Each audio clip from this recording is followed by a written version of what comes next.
So ఒకవేళ నిజంగానే అంటే సరే మీరు అన్నట్టుగా ఫస్ట్ నుంచి కూడా ఏమంటున్నారంటే మామూలుగా ఇప్పుడు అధికార పార్టీ ఉంది కాబట్టి వాళ్ళ గెలిచినా పెద్దగా ఏం తేడా ఉండదు, వాళ్ళకి సపోర్ట్గానే ఉంటారని అంటున్నారు. కానీ ఇప్పుడు బీఆర్ఎస్ వాళ్ళు ఇప్పటికిప్పుడు ఎలక్షన్ పెట్టిన మీ జాతకం ఏంటి ఇప్పుడు తెలిసిపోద్ది మీకు స్థానిక సంస్థల ఎన్నికలని చెప్పి మాట్లాడుతున్నారు, ధీమా వ్యక్తం చేస్తున్నారు. వాళ్ళకి ఇది మేకపోతు గాంభీర్యమే, మేకపోతు గాంభీర్యం అంతా వాళ్ళేం రికవర్ కాలేదు. డెఫినెట్లీ వీళ్ళ ఫెయిల్యూర్ కాంగ్రెస్ ఫెయిల్యూర్ వల్ల వాళ్ళు పుంజుకున్న మాట వాస్తవం, అందులో అనుమానం లేదు. బీజేపీ కూడా ఎంతైతే విస్తరించాలో అంత విస్తరించలేదు. వాళ్ళు కూడా వ్యాక్యూమ్ లో రావాలి యాక్చువల్గా. ఎందుకంటే బీఆర్ఎస్ ఆ స్థాయిలో ఉన్నదాన్ని మళ్ళీ కొంచెం కొద్దిగా మళ్ళీ లేచింది కొద్దిగా కాంగ్రెస్ లేచింది. ఆశించిన స్థాయిలో బీజేపీ ఆ వ్యాక్యూమ్ లో నిండలేదు, అడ్వాంటేజ్ తీసుకోలే వాళ్ళు. అండ్ గ్రామాల్లో ఇప్పటికి కూడా బీజేపీ అన్ఫార్చునేట్లీ లేదు, సంస్థాగత నిర్మాణంలో వాళ్ళు వెనకబడి ఉన్నారు. సో ఇది ఒక కారణం. మీకు మళ్ళీ బీఆర్ఎస్ అనేది వాళ్ళ మాట వినపడుతుంది, ఇదివరకు లేదు. అయితే కాంగ్రెస్ లేకపోతే బీజేపీ అనే పరిస్థితి ఉండే. ఇప్పుడు కొద్దిగా కాస్త కవిత దెబ్బ తగిలింది.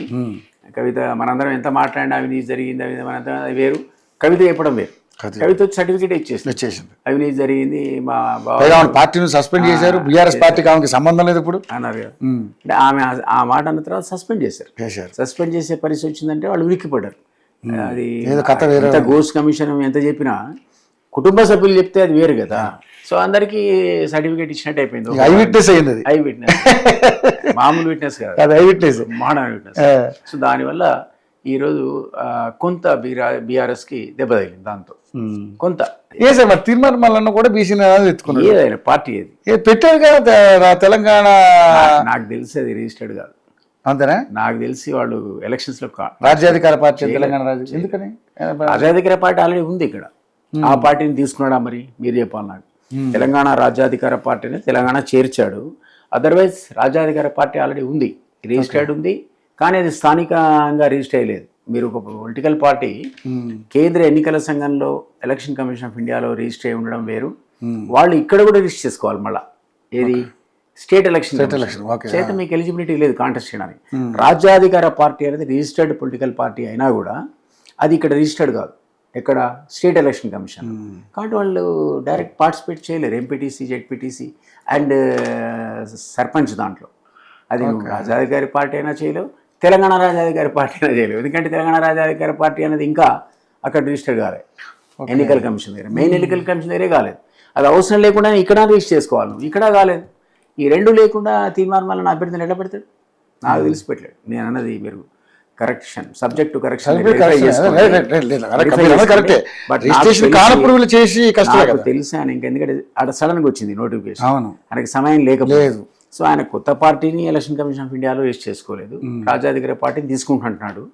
అది ఈ శాఖలో తీసుకుంటే మరి మీరు అది యాక్సెప్ట్ చేయాలి, నేషనల్ బాడీని. ఇక్కడ మీరు ప్రెసిడెంట్ అయి ఉండాలా, అట్లా కనపడలే మరి పేపర్లో. స్థానిక సంస్థల ఎన్నికలు పోటీ చేసే అర్హత అయితే ఇప్పుడు లేదంటారు ఆయనకి.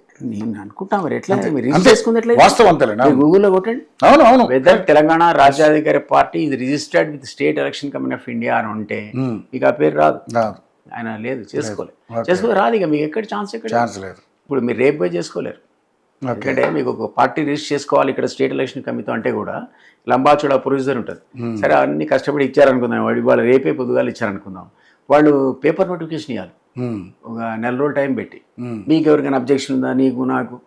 ఆ తర్వాత ఈ నెల తర్వాతనో 15 రోజుల తర్వాత ఎవరు అబ్జెక్షన్ లేదంటే అప్పుడు వాళ్ళు మీకు రిజిస్ట్రేషన్ ఇస్తారు. ఈ లోపల నామినేషన్ అయిపోయారు, టైం లేదా.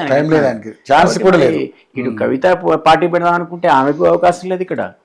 తీర్మానం వల్ల ప్రకటించినా సరే ఆ పార్టీ రిజిస్టర్డ్ కాదంటున్నాను. ఆ కారణం చేత మీకు ఇక్కడ వేరే పార్టీలు బీసీ కాన్సెప్ట్ లేవు, వీళ్ళు తప్ప. నిర్ణయంగా మేము పుట్టింది 2 మేము మా అభ్యర్థులు పెడతాము, కానీ వీళ్ళతో పోటీ పడడం అంత ఈజీ కాదు. మీకు ఎలక్షన్స్ ఎట్లా ఉంటాయి మీకు తెలుసు కదా. ఆ గ్రామంలో 10 మంది పోటీ పెడతారు. ఈ 3 పార్టీలు కనుక సీట్ ఇవ్వకపోతే నారికి వస్తాడు. మామూలుగా మీరు అట్లా కాకుండా నా అంతటి నేనే తిరిగి తెలంగాణ అంతా ప్రచారం చేసి మా పార్టీ ఉందని చెప్పే టైం నాకు కూడా లేదు. యాక్చువల్లీ 3rd నుంచి రథయాత్ర పెట్టుకున్నా, ఇప్పుడు నేను క్యాన్సిల్ చేసుకున్నా. ఎందుకంటే